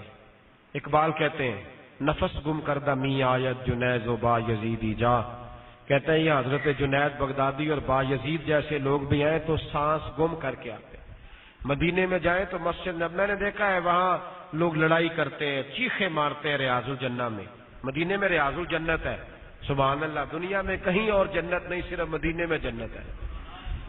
اور صحیح بخاری کی حدیث ہے، اور وہاں باہر لکھی ہوئی ہے، ریاض الجنت کے بعد حدیث لکھی ہے، حضور نے فرمایا ماں بین بیتی و منبری روضۃ من ریاض الجنہ، فرمایا وہ میرا ممبر ہے، یہ میرا گھر ہے، اس کے درمیان جتنی جگہ ہے ساری اللہ نے جنت بنا دی۔ مدینے میں جنت ہے، اس میں نفل پڑھے، اس میں بیٹھے تو سمجھے جنت میں آ گئے۔ میں اپنے حضرت صاحب کے ساتھ اس ریاض الجنہ میں داخل ہوا تو حضرت صاحب کھڑے ہو کے رونے لگے، کہنے لگے یا اللہ تیرا وعدہ ہے جو جنت میں جائے گا ہم فیہا خالدون، ہمیشہ رہے گا، تو اگر بلایا ہے تو اب نکالنا نہ، یہاں جنت دی ہے تو وہاں بھی جنت عطا فرمانا۔ ریاض الجنت میں نفل پڑھیں، مسجد نبی میں قرآن پاک پڑھیں، مدینہ منورہ میں رہیں، ادب کا دامن تھام کے رکھیں، کوئی ایسی بات نہ کہیں، کوئی وہاں لوگ ایک دوسرے کو آوازیں دیتے ہیں، تصویریں کھینچتے ہیں، اللہ معاف کرے نبی پاک کی جالیوں کی طرف پشت کر کے لوگ، یہاں کعبے کو پشت کرنا مشکل ہے، وہاں لوگ کعبے کو پشت کر کے تصویریں کھینچتے ہیں، ایسا نہ کریں۔ سرکار کی جالیوں کے قریب جائیں، آنکھیں جھکائیں، روضہ انور پہ یہ حضور کا مواجہ شریف ہے، اس کے قریب جائیں تو آنکھیں باندھ دو، ادب کے ساتھ کہیں الصلاۃ والسلام علیکہ یار اے اللہ کے رسول آپ پڑھ دیں. اور جتنی دیر دل جمے کھڑے ہوں، جب کوئی اور خیال آنے لگے تو نکل جائیں. یہاں خیال بھی کوئی اور نہیں آنا چاہیے. قطن موبائل بند کر کے کوئی شور نہ ہو، ادب کے ساتھ چند منٹ کھڑے ہو، پھر ذرا آگے ہو کے کہیں السلام علیکم یا امیر المومنین ابو بکر صدیق. پھر 2 قدم اور آگے کر کے کہیں السلام علیکم یا عمر فاروق. ان دونوں کو بھی سلام کہیں جتنی دیر موقع ملے. آپ کو وہ دھکا دے رہا ہے تو دینے دیں، وہ کہتا ہے جاؤ تو آ جائیں. کیا عرض ہے، تیری خیر ہوئے پہرے دارا. روزے دی جالی. میں ایک دفعہ حاضر تھا مدینہ شریف میں، تو ایک بابے کو اس نے دھکے دے کر بابا ٹر جا چھڑ دے جان، تو کنویں روری آ گیا، دھکا دے رہا ہے. تو بابا اس کو کیا کہہ رہا ہے؟ تو وہ عربی میں کہہ رہا ہے کہ بس کر دے. بابا کہتا ہے تیری خیر ہوئے پہرے دارا، روزے دی جالی چوم لین دے. باہر آ گئے تو میں نے بابا جی سے کہا، میں کیا انہوں تہاڈی کوئی سمجھ تے لگدی سی؟ تے عربی سی. کہندے نے پتر مینوں بھی پتا ہے انہوں کوئی سمجھ نہیں لگدی، میں تے اپنا رانجھا پہ راضی کردا تھا. مینوں پتا ہے انہوں کوئی، میں اپنا تے راضی کرا نا، تو اپنے دل کو تسلی. تیری خیر ہوئے، ان کو ہم نے یہی کہنا ہے تیری خیر ہوئے. کھڑے جو ہے وہاں ڈیوٹی جو ہے ان کی. تو بھائی ادب کے ساتھ. سامنے جنت البقیع ہے، میرے نبی پاک کا طریقہ تھا، حضور ہر جمعرات کو جاتے تھے. وہاں حضرت عائشہ کی قبر ہے، وہاں حضرت عثمان غنی لیتے ہوئے. بڑی پاک جگہ ہے، طیبہ طاہرہ زاہدہ عابدہ حضرت فاطمہ لیٹی ہوئی ہے. لوگوں کو بڑا شوق ہے پوچھنے کا یہ قبر کس کی، یہ اندر جاتے ہیں اندر جاتے ہیں. ہمارے علماء کہتے ہیں نہ جاؤ، تمہیں پتہ نہیں یہ کتنا ادب والا مقام. جنت البقیع جائیں تو باہر دور کھڑے رہے، بس دور سے فاتحہ پڑھیں، ان کی بلندی درجات کی دعا کریں، ان کے وسیلے سے دعا مانگیں. اس سے زیادہ وہاں جا کے کوئی کام نہ کریں، بس قریب جائیں ان کے. اور انہوں نے رستے بنا دیے ہیں قبروں کے بیچ میں سے، بالکل آپ کہیں اندر دانے کی. سب کو سلام کریں. حضرت عثمان غنی کو سلام کریں، عثمان ابن مظعون کو سلام کریں، امام حسن ہے، حضرت عائشہ ہے، حضرت فاطمہ ہے، حضرت سیدنا حلیمہ سعدیہ کا یہاں روضہ ہے. بڑے بڑے 10,000 جلیل القدر لوگ یہاں دفن ہیں. بہت بڑی جگہ ہے، یہاں حاضری دیں ادب کے ساتھ. پھر تھوڑا سے فاصلے پہ میدان احد ہے. احد کا میدان یہ وہ جگہ جہاں ہر سال میرے نبی جایا کرتے. یہاں حضرت امیر حمزہ ہیں. شیخ محقق شاہ عبد الحق صاحب نے لکھا ہے احد کے شہیدوں کو ایک بار تم سلام کہو گے، یہ قیامت تک تمہیں جواب دیتے رہیں گے. یہاں جانا حضور کی سنت، حضرت ابو بکر کی سنت، عثمان غنی جاتے، مولا علی جاتے، تمام خلفاء جاتے. یہاں ضرور جائیں، ہو سکے تو روز جائیں، بلکہ ایک دفعہ ضرور جا کے سلامی دیں. اتنی اعلیٰ خوشبو آتی ہے کہ آپ نے زندگی میں نہیں سونگھی ہوگی. کیا بات ہے اس میدان کی. یہاں حضرت امیر حمزہ لیٹے ہوئے ہیں، نبی پاک کو بڑا پیار ہے. یہاں جائیں. پھر مسجد قباء ہے مدینے میں. مکے میں جائیں تو بڑے پیسے لگتے ہیں عمرہ کرنے کے، اور میرے نبی نے فرمایا گھر سے وضو کر کے آؤ، مسجد قباء میں آ کے 2 نفل پڑھو، اللہ پورے عمرے کا ثواب عطا فرمائے. مسجد قباء جائیں. ہفتے والے دن حضور جایا کرتے تھے، سنت ہے. وہاں جا کے نماز ادا کریں، وہاں جا کے وقت گزاریں. مدینہ منورہ کی زیارتیں کریں، کنویں دیکھیں. مدینہ منورہ کی ہر جگہ میرے نبی پاک کے قدم لگے ہوئے. مکے کی فضاؤں میں، طیبہ کی ہواؤں میں ہم نے تو جدھر دیکھا سرکار ہی نظر آئے. زیارتیں کرنا کیسا ہے؟ صحیح بخاری میں حدیث ہے، حضرت عبداللہ ابن عمر جب حج کرنے جاتے تھے، صحیح بخاری میں جب حج کرنے جاتے تھے تو وہ جگہ ڈھونڈ کے وہاں نماز پڑھا کرتے تھے جہاں میرے نبی نے نماز ادا فرمائی. فرماتے تھے وہاں جانا ہے جہاں حضور گئے. باغوں میں جائیں، کھیتوں میں جائیں. مدینے میں تو گھومنا بھی حضور کی سنت ہے. مدینہ منورہ کا ادب کریں، وہاں کے بچوں کا ادب کریں، وہاں کے جانوروں کا ادب کریں. وہاں کسی پودے سے کوئی پتا نہ توڑے. ہر شے کا ادب کریں. آپ کو پتہ ہی نہیں آپ کہاں کھڑے ہیں. یہ وہ جگہ ہے جہاں حضرت جبریل بھی آئے تو سانس روکتے ہیں. خواجہ غلام فخر الدین سیالوی رحمت اللہ علیہ کا شعر مجھے بڑا یاد رہتا ہے. وہاں نا باہر ایک باب جبریل ہے. حضور کی بارگاہ میں سلامی دے کے نکلے تو باب بقیع ہے، اس طرف آئے تو باب جبریل ہے. خواجہ غلام فخر الدین کہا کرتے تھے کہ مجھے یوں لگتا ہے یہاں حضرت جبریل کھڑے ہیں اور مجھے کہہ رہے ہیں دیکھنا آواز اونچی نہ کر بیٹھنا. باب جبریل کے پہلو میں ذرا دھیرے سے فخر کہتے ہوئے جبریل کو یوں پایا گیا، ہم نے پلکوں سے زرے یار پہ دستک دی ہے. پلکوں سے حضور کا دروازہ کھٹکھٹانا ہے تو ان پلکوں سے ہم نے پلکوں سے درے یار پہ دستک دی ہے.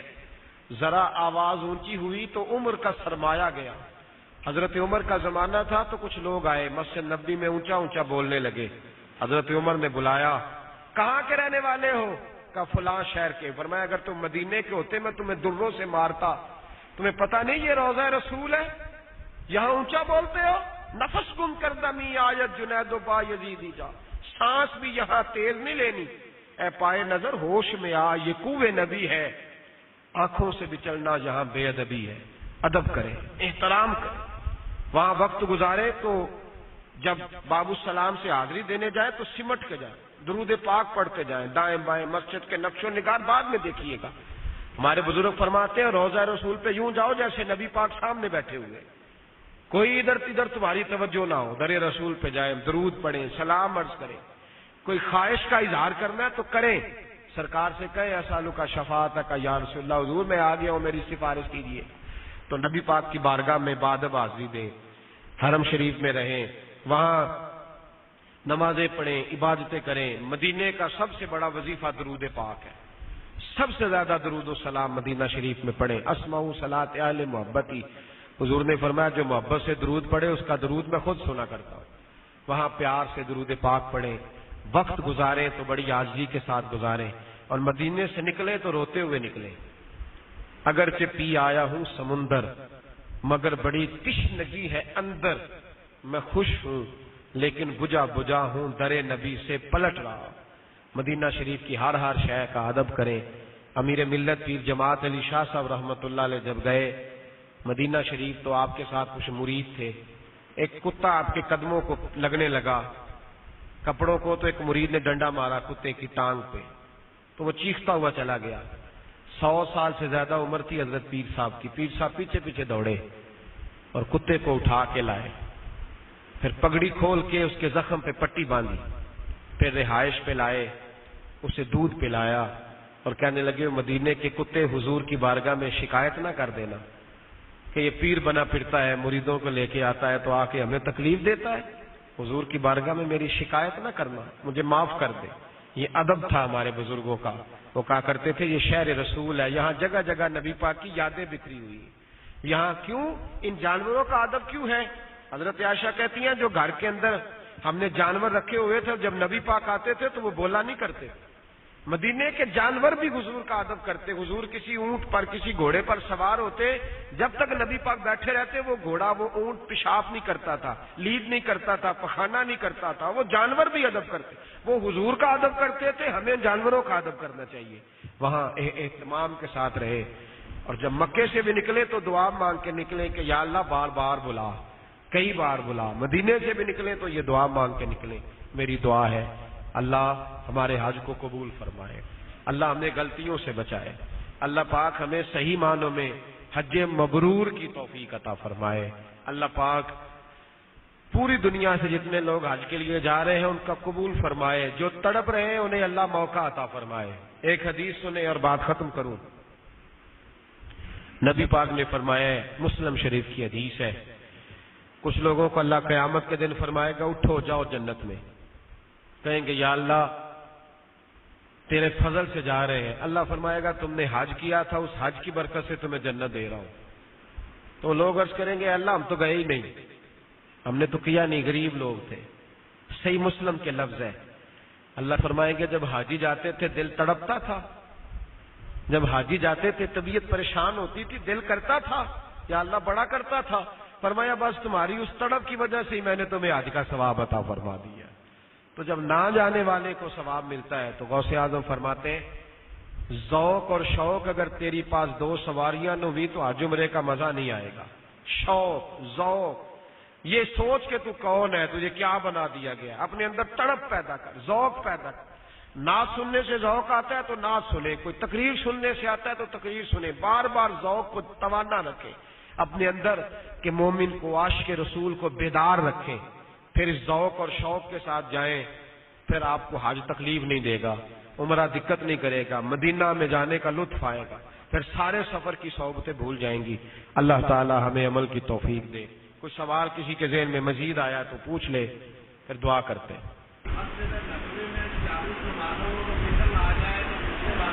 جی نہیں، وہ بھی ایک مستحب عمل ہے نا، ضروری تو نہیں 40 نمازیں پڑھنا، وہ تو حضور نے فضیلت، اور 40 نمازوں سے یہ بھی مراد نہیں کہ کٹھی 40 پڑھنی ہے، کٹھی بھی نہیں، 40 آپ نے پوری کرنی ہے، وہ آپ جتنے دنوں میں مرضی پڑھ لیں۔ اور ایک حدیث تو یہ ملتی ہے کہ مسجد نبی میں ایک نماز پڑھو تو پورے حج کا ثواب دیتا ہے اللہ، تو نماز آپ 40 وہاں پڑھیں، یہ بڑی اچھی بات ہے، لیکن یہ ایک نفلی کام ہے، اگر کئیوں کو نہیں موقع ملتا، وہ 4-5 دن کے بعد لوٹنا پڑ جاتا ہے، مجبوریاں ہیں، تو ایک فضیلت ہے، وہاں کی حاضری بخشش کا ذریعہ ہے۔ آپ کچھ پوچھنا چاہتے ہیں؟ مسجد نبی کے امام پوری نماز پڑھاتے ہیں، وہ مقیم ہوتے ہیں، ان کے پیچھے جب نماز پڑھی جائے گی تو پوری نماز پڑھی جائے گی۔ جی جب آپ امام کے پیچھے ہیں تو پھر جو نیت امام کی وہ آپ کی، پھر جس طرح امام پڑھائے پھر تو اسی طرح ہوگا۔ اکیلے جب پڑھیں گے تو قصر پڑھیں گے، امام کے پیچھے پڑھیں گے تو پوری نماز ادا کریں گے۔ عورت بھی اپنے بالوں کی چٹیاں لے کے نا، عورت، یہ بڑا اچھا سوال پوچھا آپ نے، وہ اینڈ پہ جو بال اس کے آتے ہیں نا، چٹیا پہ آخر پہ، وہ بالوں کو لپیٹے ایک پورے پہ، یوں لپیٹ لے اور اوپر سے کاٹ لے، ایک لپیٹنا، اس کو ایک پورا کہتے ہیں ہمارے فقہا۔ جب لپیٹ لے گی انگلی پر تو ایک پورا ہو جائے گا، اینڈ سے جا کے نا چوتھا حصہ بال وہ کاٹ لے۔ مرد جب اپنا حلق کرا لے نا، ایک بات اور یہاں ضروری ہے، مرد جب اپنی ٹینڈ کروا لے، حلق کروا لے، قصر کروا لے، تو اپنی عورت کے، بیوی کے، محرم کے بال کاٹ سکتا ہے، بیٹا ماں کے کاٹ سکتا ہے، بھائی بہن کے کاٹ سکتا ہے، عورتیں عورتوں کے کاٹ سکتی ہیں، غیر محرم نہیں کاٹ سکتا، یہ مسئلہ یاد رکھیں۔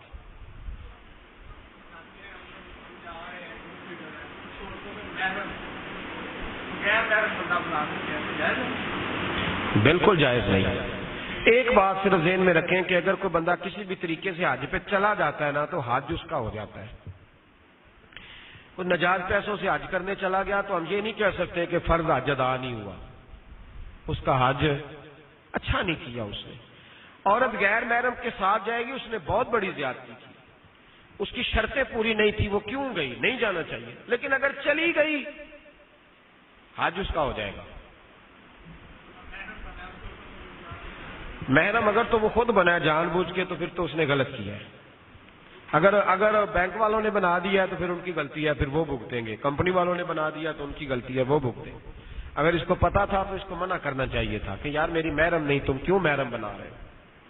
دیکھیں نا، میں نے کہا کہ مرد پر شرطیں ہیں کہ وہ آزاد ہو، کسی کا غلام نہ ہو، حج کی شرطیں ہیں، مسلمان ہو، اس کے پاس پیسے ہوں جانے آنے کے، گھر میں خرچہ دے کے جانے کے، پھر شرط یہ ہے کہ وہ تندرست ہو، بہت زیادہ بیمار نہ ہو کہ جا ہی نہ سکے۔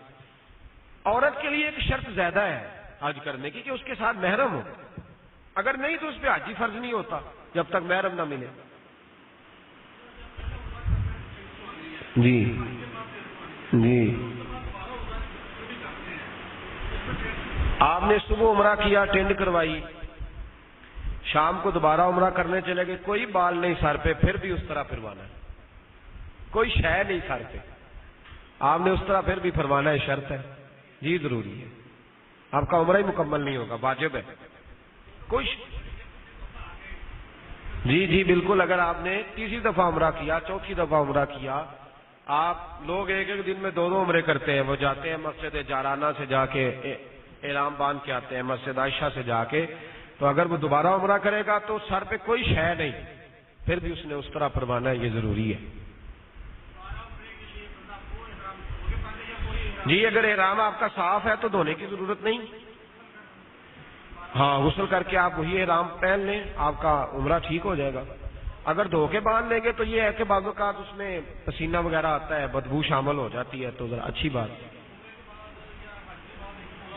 جی، پھر کاٹے گی، اتنی دفعہ ہی کاٹے گی، اتنی دفعہ ہی۔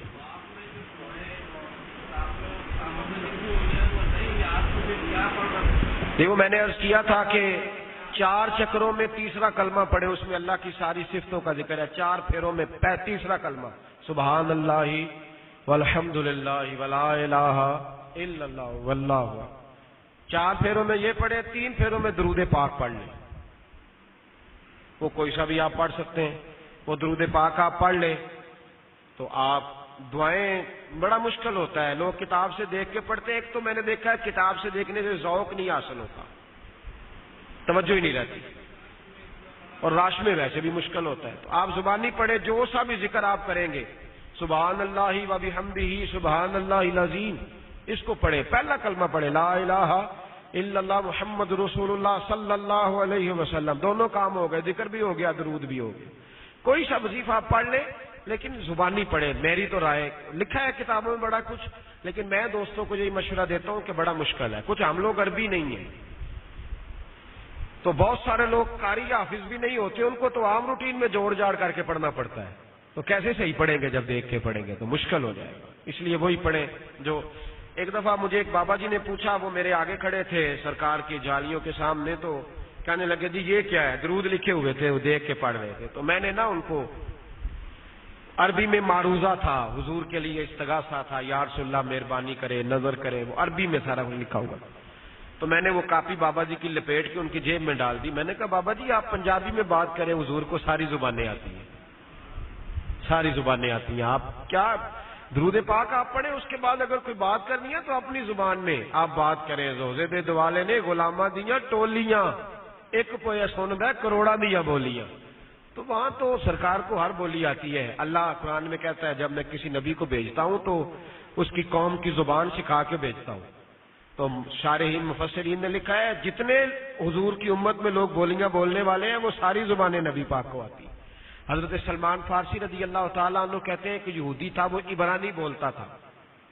وہ حضور کے پاس آیا تو نبی پاک نے مدینے کا ایک یہودی بلایا، فرمایا اس کی بات سن کے مجھے بتا یہ کیا کہہ رہا ہے. اس نے حضور کی تعریف کی تو وہ یہودی کہنے لگا جی یہ تو کہہ رہا ہے معاذ اللہ ثم معاذ اللہ، مجھے وہ نشانیاں آپ میں نہیں ملی جو تورات میں پائی جاتے ہیں. حضور نے فرمایا بکواس کرتا ہے، جھوٹ بولتا ہے، وہ تو میری تعریفیں کر رہا ہے. تو وہ یہودی کانپنے لگا، کہنے لگا اگر آپ کو آتا ہے تو مجھے درمیان میں کیوں بٹھایا ہے؟ تو میرے محبوب کو ساری زبانیں آتی ہیں، جو بولی بھی کوئی آ کے بولتا تھا حضور سمجھ آتے تھے. تو حضور کے روضے پہ جائیں تو آپ جس زبان میں آپ استغاثہ پیش کرنا چاہیں. ہم تو پڑھا کرتے ہیں جب روضے پہ جاتے ہیں، چمک تجھ سے پاتے ہیں سب پانے والے، میرا دل بھی چمکا دے چمکا